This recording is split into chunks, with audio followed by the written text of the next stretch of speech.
El Economista Podcast.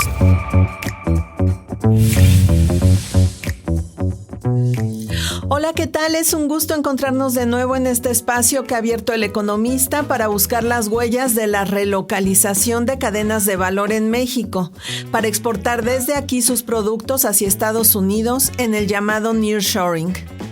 Mi nombre es Yolanda Morales Quiroga, soy editora del suplemento especial de Nearshoring que cada 3 meses llega a sus manos a través de El Economista. Por cierto, ¿ya tuvieron oportunidad de leerlo? Es el número que está circulando y lo pueden bajar en formato digital desde la página del periódico www.eleconomista.com.mx. Pues en esta edición hacemos un recuento de los anuncios de inversión que ya tenemos y presentamos un par de infografías que nos permiten conocer el ciclo de las inversiones por aquello de no comer ansias con los anuncios de inversión que se han venido dando, y otra infografía donde explicamos qué es el greenshoring o las inversiones en procesos productivos libres de carbono. En este tercer número del suplemento también tenemos una entrevista con Altagracia Gómez, que preside el Consejo de Administración de la Promotora Empresarial de Occidente, quien es el enlace de los empresarios con el gobierno de la presidenta electa Claudia Sheinbaum. De verdad, recomiendo su lectura.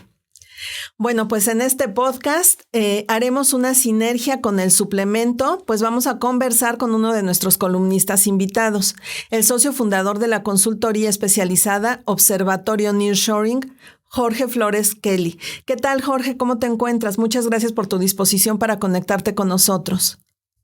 Muchas gracias, Yolanda. Un gusto estar con ustedes. Pues muchísimas gracias. Sabemos que tienes poco tiempo, entonces pues vamos a aprovecharlo al máximo. Antes de iniciar la entrevista, por favor, ¿nos puedes platicar qué es Observatorio Nearshoring y cómo pueden ponerse en contacto con ustedes para algún tipo de asesoría?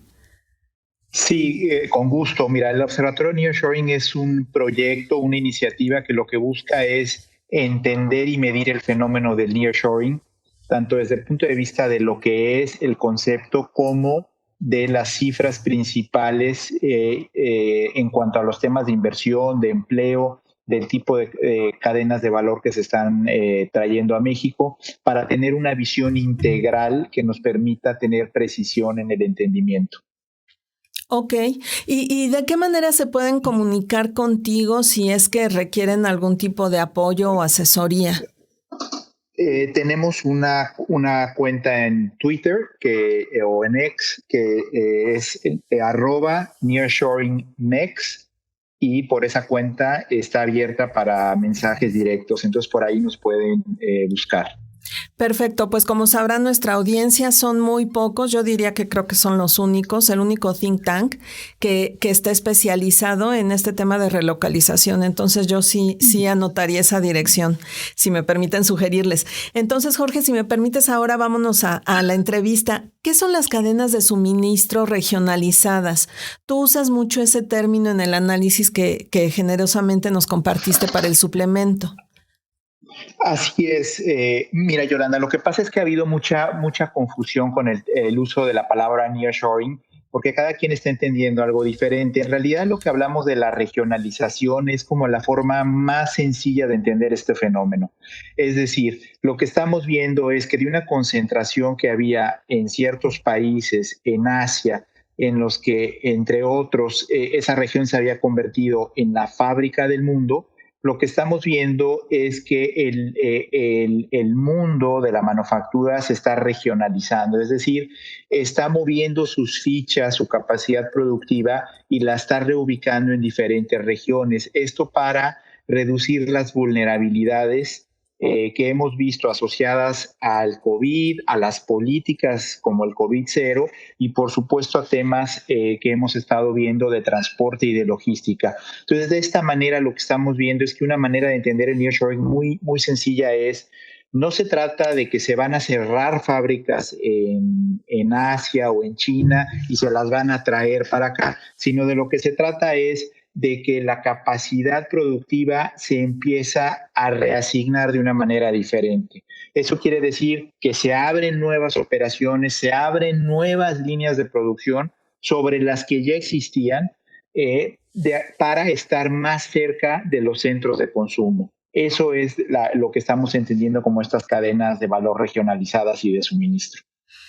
Ok, entonces pensaríamos que México se está integrando a la cadena regionalizada de América del Norte, ¿es correcto? Y ahí estaría toda América Central, América del Sur y el Caribe. Así es, yo creo que principalmente se trata de eso, de esta reubicación de México como un socio fundamental por varios factores que ya conocemos, como es la proximidad, los tratados comerciales y sobre todo porque México ya tiene un ecosistema maduro en el tema de manufacturas. Ok.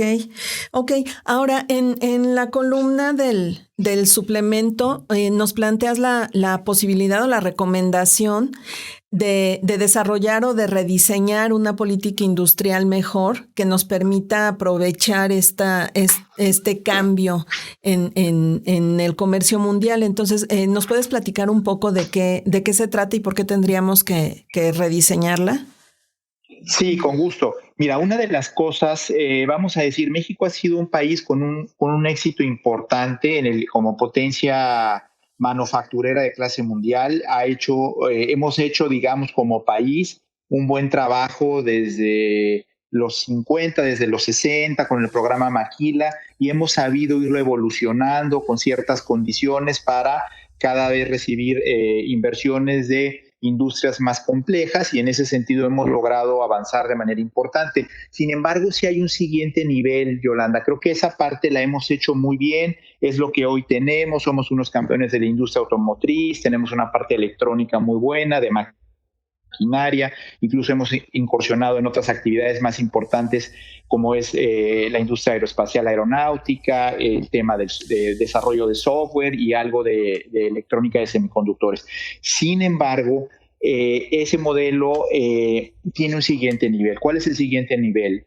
Y es lo que de alguna manera intuitivamente mucha gente ha dicho, oye, hay que aprovechar la oportunidad del nearshoring. ¿A qué me refiero? Mira, si nos vamos un poco para atrás, nosotros podemos ver que desde que se implementó el Tratado de Libre Comercio de América del Norte, han sido relativamente pocas, hay algunas excepciones muy, muy notables, pero han sido muy pocas las empresas nacionales de capital nacional que pertenecen a grandes conglomerados nacionales, han sido muy pocas las que se han insertado de lleno en lo que es ser proveedores de esta cadena de suministro global. Es decir, tenemos algunos ejemplos de empresas, pero la gran mayoría de las empresas nacionales han tomado estrategias que son la globalización, la internacionalización, por ejemplo, o estos grandes consorcios y conglomerados se han ido a otras actividades, como pueden ser actividades de energía, de telecomunicaciones, de construcción de infraestructura pública, pero no se han volcado sobre esta cadena de suministro de América del Norte y ahora, digamos, tenemos esta oportunidad de nearshoring. Entonces, ¿de qué estamos hablando, Yolanda? Estamos hablando de que las grandes empresas, los grandes conglomerados mexicanos participen de la cadena global y de esa cadena de suministro global que se está expandiendo en América del Norte, el Caribe y Centroamérica para servir el mercado de Estados Unidos y que se vuelvan empresas que sustituyan muchas de las importaciones que se están haciendo, que participen de manera muy integral y que aprovechen esta oportunidad. ¿Por qué? Porque también sabemos, Yolanda, que las grandes empresas son las que jalan a las pymes. En realidad, en la medida que tenemos grandes empresas nacionales operando en la cadena de América del Norte, pues vamos a ir jalando a otras empresas más pequeñas. Digamos que es una suerte de ecosistema, de cadena, de eslabones de la cadena alimenticia. Ok, entonces sería como, el planteamiento sería como estructurar de alguna manera esta red de apoyo desde desde las empresas grandes que lleguen para que empiecen a jalar, digamos, a las empresas medianas y pequeñas que ya operan aquí en México y que ya conocen el mercado, ¿correcto? Exacto, ese es un primer aspecto. Ahora, hay otro aspecto muy interesante. Si tú agarras un vehículo en México, de los que se arman aquí, hay empresas mexicanas que hacen ya muchos de los principales componentes y de las principales piezas, desde las carrocerías, los monoblocks, los motores eléctricos, la electrónica de las pantallas. Entonces, ya tenemos a muchas compañías en México y mexicanas que están haciendo eso. Y yo te voy a decir aquí la siguiente pregunta, que es, ¿y no podríamos como mexicanos hacer una marca mexicana en alguna de estas industrias, como puede ser la automotriz, y tener propiamente lanzar un vehículo mexicano 100% en su ingeniería, en su desarrollo, etcétera? Ese es un siguiente nivel que creo que debe estar dentro de una política industrial. No solamente ser campeones en la manufactura, sino qué tal si estas compañías, grandes consorcios y compañías mexicanas empiezan a incursionar, como lo hicieron en otros países, en Asia, en China, en no solamente proveer, sino también hacer su propia manufactura con su propia marca y su propio diseño. Claro, es también desarrollar nosotros nuestra propia tecnología, ¿no? Por lo que nos estás diciendo, nuestras propias herramientas, aprovecharlas y desarrollarlas. En la columna, Jorge, también nos planteabas que había que mejorar en infraestructura y fortalecer el capital humano como la base de esta estrategia que estás proponiendo. ¿Nos puedes hacer favor de detallar a qué te refieres? Sí, mira, México ha tenido grandes logros en el avance del desarrollo de infraestructura, pero todavía quedan retos y creo que lo que se está atendiendo, por ejemplo, es habilitar toda esta zona del sureste que pueda ser competitiva, que pueda tener parques industriales, los famosos polos del desarrollo, es muy importante. También la parte del corredor interoceánico abre otras oportunidades para insertarnos. Ahora con el cambio climático tenemos esta crisis que ha tenido el Canal de Panamá y pareciera que esto es otro elemento que podría ayudarnos a potenciar. Pero creo que hace falta todavía avanzar en este sentido y de garantizar, por supuesto, que se tienen todos los requerimientos desde el punto de vista de, por ejemplo, energía verde, energía limpia, etcétera, una optimización de las condiciones, favorecimiento del abasto aislado, etcétera, una serie de condiciones que permitan a la industria más rápidamente acoplarse a estas nuevas condiciones. Incluso tenemos el tema del agua, que sabemos que para un proceso de los semiconductores es crítica. Entonces creo que hay tiempo para hacerlo, para irnos moviendo, pero tenemos que empezar ya a movernos en ese sentido. Y por otro lado, la parte digamos, la parte de capital humano y talento. México, hoy por hoy, si uno revisa las cifras en la OCDE, México desde el punto de vista de técnicos es el campeón. No hay país en la OCDE que produzca más técnicos y más técnicos por 100,000 habitantes que México. Entonces, en ese sentido, México pasó de ser un país digamos, de actividades en las que gente que estudiaba cosas que no tuvieran matemáticas, y los mexicanos nos hemos ido a cosas que cada vez tienen más matemáticas. Y en la parte de ingenierías, México también se destaca. Por ejemplo, México es un país que es muy competitivo en la generación de ingenieros por 100,000 habitantes. De hecho, andamos ya prácticamente produciendo más ingenieros que Brasil, a pesar de que nosotros somos 130 millones y Brasil anda por ahí de los 215 millones. Y en las Américas, por el tamaño de la población, por la edad del mexicano, que anda por los 28 o 29 años, pues tenemos una gran parte de la población que está justamente en un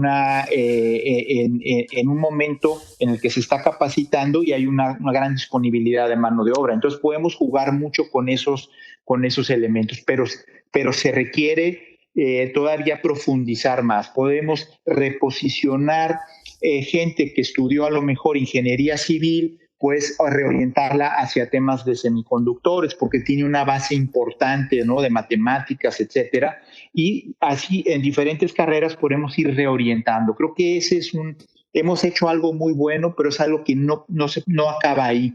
Y lo que yo diría es cómo podemos vincularnos a lo que te hablaba, es decir, a avanzar en la parte de desarrollar nuestra propia industria. Recordemos que aquí en México se diseñan turbinas para la aviación y la energía eólica. Sabemos que tienen las automotrices, tenemos 4 o 5 centros de investigación y desarrollo de clase mundial. O sea, México tiene un potencial importante, pero tenemos que encontrar esta manera de amplificarlo y de impulsarlo y reorientarlo hacia lo que nosotros queremos. Por eso hablamos de una política industrial que nos diga no solamente lo que las compañías globales quieren hacer aquí, pero preguntarnos como mexicanos, ¿y qué queremos nosotros ahora que estamos en un momento muy bueno y en el que tenemos una cierta madurez del ecosistema?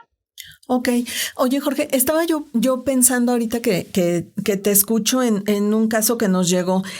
Grandes empresas, sobre todo de tecnología, que están llegando al Bajío, a Querétaro en específico, de pronto solicitan empleados de alto perfil, pero les quieren pagar 17,000 pesos, 20,000 pesos. Y hablamos después con grandes inversionistas y nos dicen, bueno, México se ha vuelto un mercado competitivo por su mano de obra barata.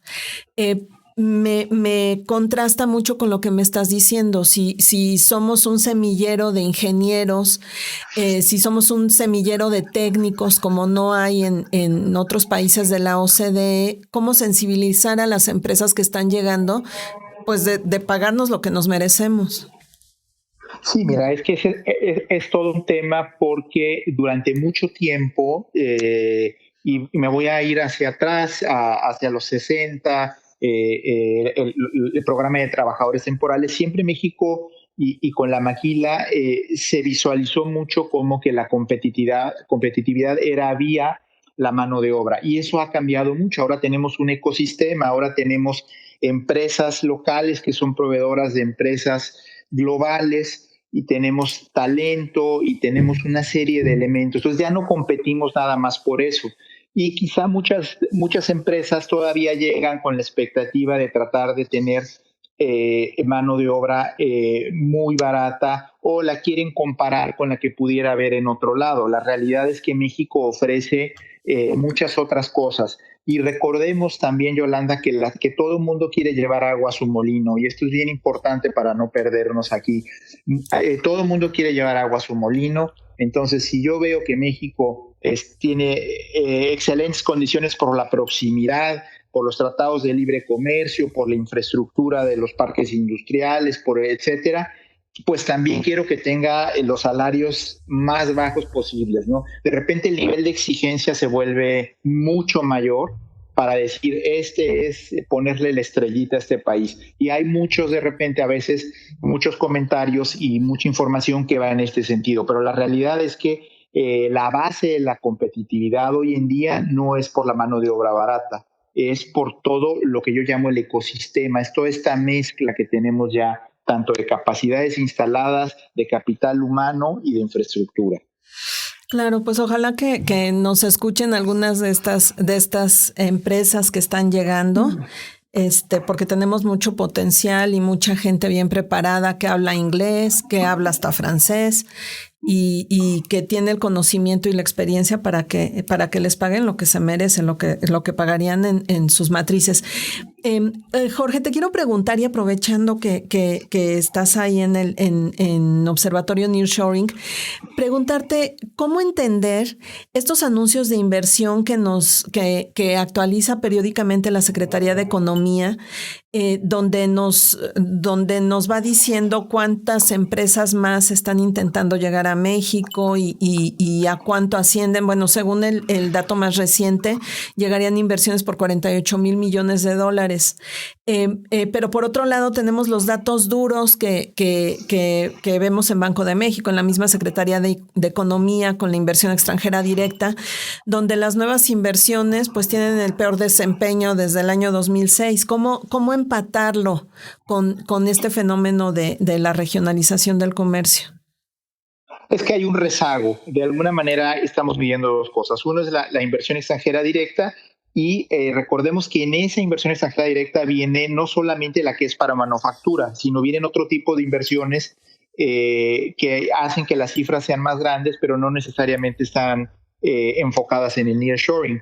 ¿No? Te voy a poner un ejemplo. Si nosotros tenemos que una compañía vamos a decir, una compañía extranjera invierte en México para hacer un chocolate, eso queda registrado como una inversión extranjera directa, pero eso no tiene nada que ver con el nearshoring.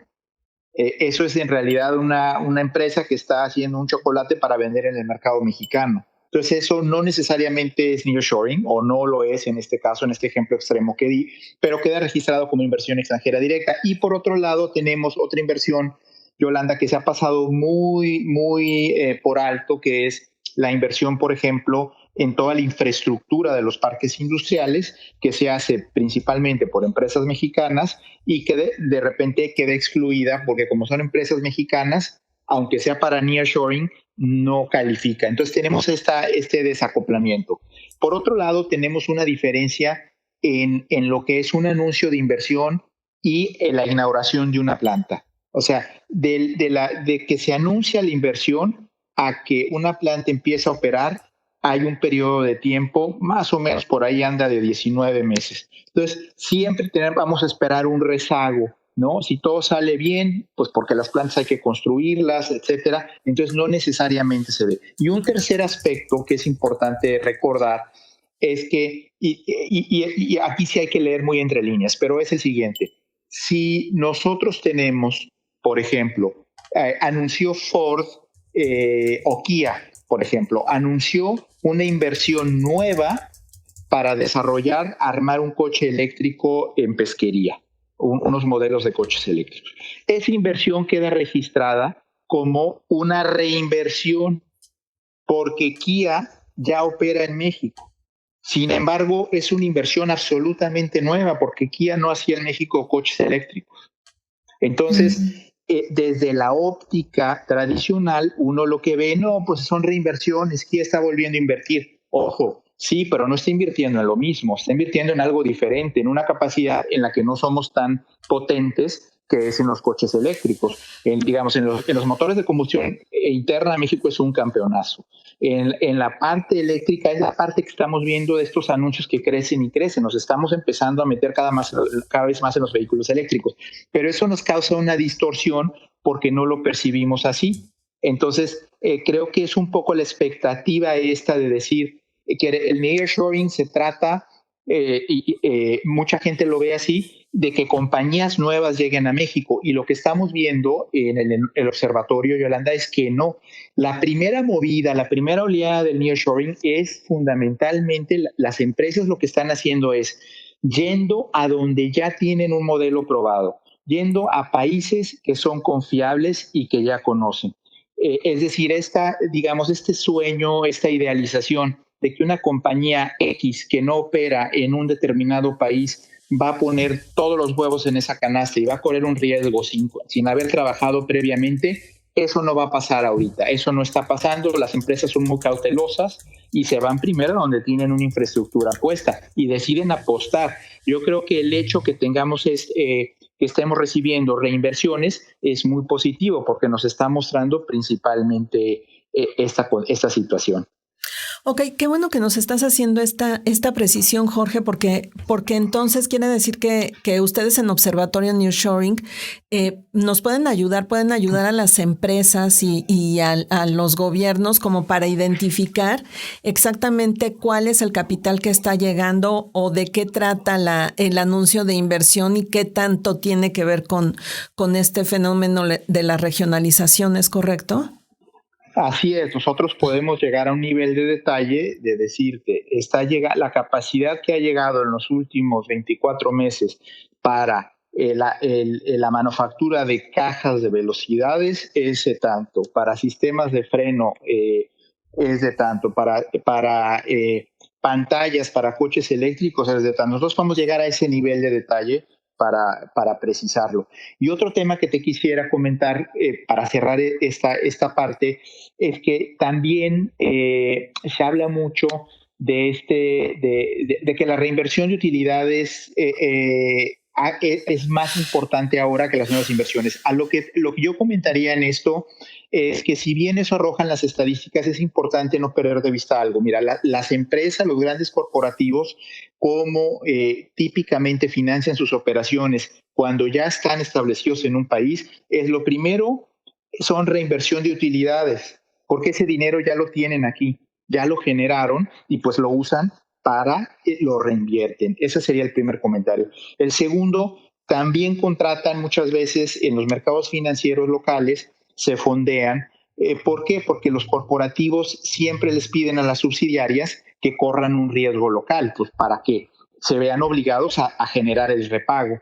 Y por último, se financian con transferencias de los grandes corporativos, de las casas matrices. Entonces, parte de lo que se ve que es mucho reinversión, pues es que es el primer saque. O sea, cuando empiezan las inversiones, pues lo primero que haces es, oye, ¿cuánto tengo? Bueno, para empezar mi fábrica, bueno, pues ¿cuánto tengo en el banco aquí en México? Usa primero eso y después ve tramitando, fondearte con los mercados locales y vamos a ir viendo cómo te voy completando. Esa es la lógica de los grandes corporativos. Uh-huh.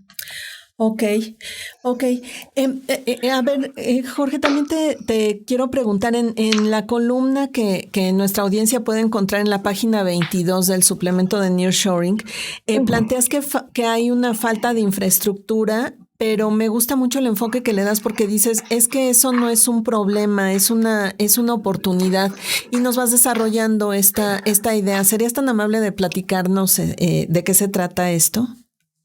Sí, mira, algo bien interesante es que cuando empezó el nearshoring y todavía ahora se escucha mucho que decir es que nos hacen falta parques industriales, es que nos hace falta energía verde, es que nos hace falta agua, es que nos va a hacer falta vivienda, es que nos va a hacer falta mayores inversiones públicas en aduanas. Y todo esto, en realidad, depende cómo lo mires. Alguien en otro lugar lo vería como qué gran oportunidad. Se requieren muchas cosas, hay mercado, hay oportunidad de venta, hay oportunidad de crecimiento. O sea, todas las cosas que hoy no tenemos no es que estén mal porque no las tenemos. Nadie estaba esperando el nearshoring, ni China. Entonces, nadie estaba esperando el nearshoring. Lo que estamos viendo ahora es que se da esta situación y pues obviamente que hay cosas que hacen falta, pero lo que está haciéndonos falta es diferente a que algo esté mal. O sea, lo que está haciendo nos falta es una oportunidad para crecimiento, es una oportunidad para mayor demanda de cemento, de varilla, de servicios de ingeniería, etcétera. Es decir, es una oportunidad. Así es que por eso decía yo hace un momento que tenemos tiempo para ir avanzando en eso. Tenemos tiempo pues, para ir construyendo todo eso, pero eso es parte y es algo que no se ha visto mucho y por eso es que cuando vemos las cifras de inversión fija bruta del crecimiento, luego hay mucha gente se sobresalta, pues es que el nearshoring está arrastrando muchas cosas como esta, como la construcción de parques, como los servicios de ingeniería, la varilla, el cemento, el concreto, clavos, etcétera, todo, andamiajes. Todo esto son los encadenamientos que está generando el nearshoring y que a lo mejor no son en principio tan visibles, pero pues todos son oportunidades. Uno lee de muchas de estas empresas y lo que dicen es que hay un boom en muchos aspectos. Incluso lo he escuchado en la parte de estructuras metálicas, de cemento, etcétera, que dicen, oye, es que si está creciendo esto mucho. Bueno, pues es que esa es la oportunidad. Lo que falta es una oportunidad, no un problema. Sí, tienes razón. Ahora que hablabas, estoy recordando que hace poco estuve en Querétaro y me impresionó mucho tanto el desarrollo. Hay grúas de construcción por todos lados, hay pues carreteras que parecen freeways de Estados Unidos, la verdad, difícil de manejar para mí que estaba por primera vez ahí. Pero algo que me llamó también la atención es que, por ejemplo, en el súper hay áreas especializadas ya que te venden productos de alimentos para asiáticos, para gente de India, para gente de China. Hay mucho restaurante de chinos, de coreanos y yo platicando con la gente me decían que es porque está llegando mucho extranjero a vivir ahí, y claramente está relacionado pues con la llegada de grandes empresas que también se están instalando. Entonces yo estaba pensando en esto que dices, se está jalando ya la demanda interna, está jalando el consumo también, y yo no sé si eso también tendría que medirse como parte del fenómeno del nearshoring.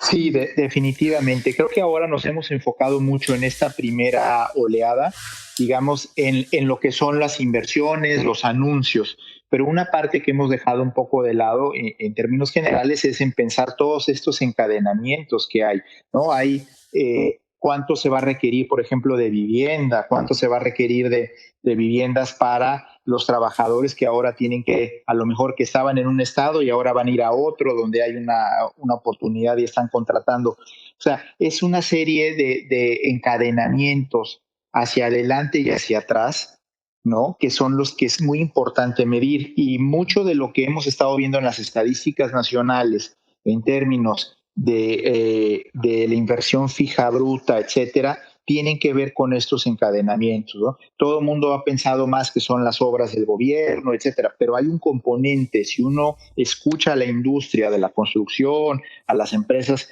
que producen todos estos insumos, ellos hablan de que hay un impacto bastante sensible, y creo que sería otra parte, Yolanda, empezar a ver todo eso. Asimismo ha habido, como lo comentas, de servicios, de bienes raíces, etcétera, porque pues está creciendo, como lo comentas, la llegada de pues ejecutivos, gerentes, supervisores, etcétera. Hay mucho movimiento ahorita en ese sentido.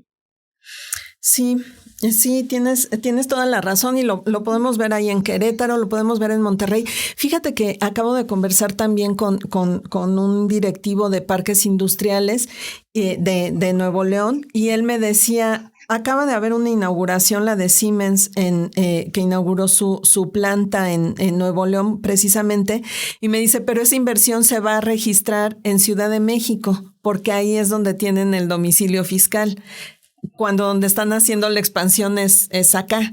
Entonces, bueno, allá en Nuevo León. Entonces, yo no sé si esto también está distorsionando nuestra percepción de cómo está este mapa de la relocalización, de la regionalización del comercio en México, porque de pronto sí, la Ciudad de México aparece como la que tiene mayor atractivo de estos anuncios, pero pues realmente es porque acá están sus oficinas centrales, ¿no? De las plantas. Tú lo tienes bien, ustedes lo tienen bien visualizado en sus cifras, en sus estadísticas. Sí, nosotros lo tenemos a nivel de geolocalización, es decir, okay. las coordenadas donde está la planta, porque ahí es a donde corresponde. El punto que haces es muy bueno. Muchas veces, por efectos contables, estadísticos, se van a otro lugar, pero cuando uno ya abre lo que es la mancha de dónde se están poniendo cambia mucho las fábricas, las plantas, pues cambia mucho la composición. Claro, así es. Entonces, nuevamente yo los invito a no perder de vista al único think tank especializado en nearshoring, que es Observatorio Nearshoring, donde Jorge Flores Kelly, con quien hemos platicado en este episodio, es socio fundador. ¿Nos compartes de nuevo, por favor, Jorge, la manera para contactarte, algún correo o redes sociales para que puedan buscarlos? Sí, es en la red X, en Nearshoring Mex, @NearshoringMex, ahí nos pueden encontrar, o me pueden escribir a jfloresk@me.com.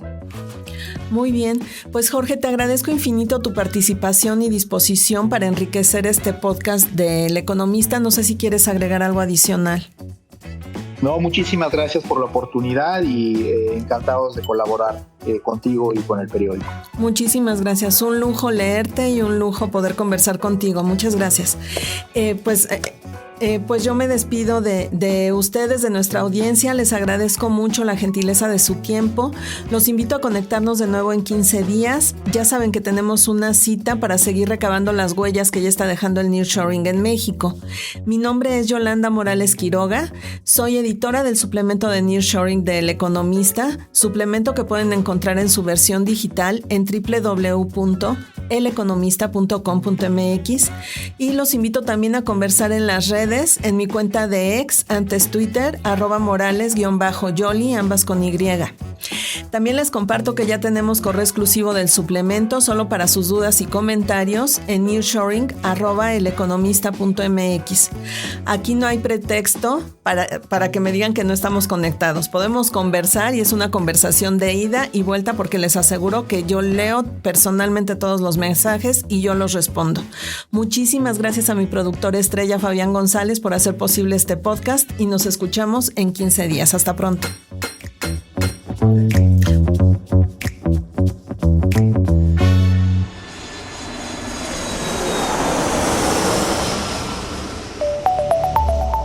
El Economista Podcast.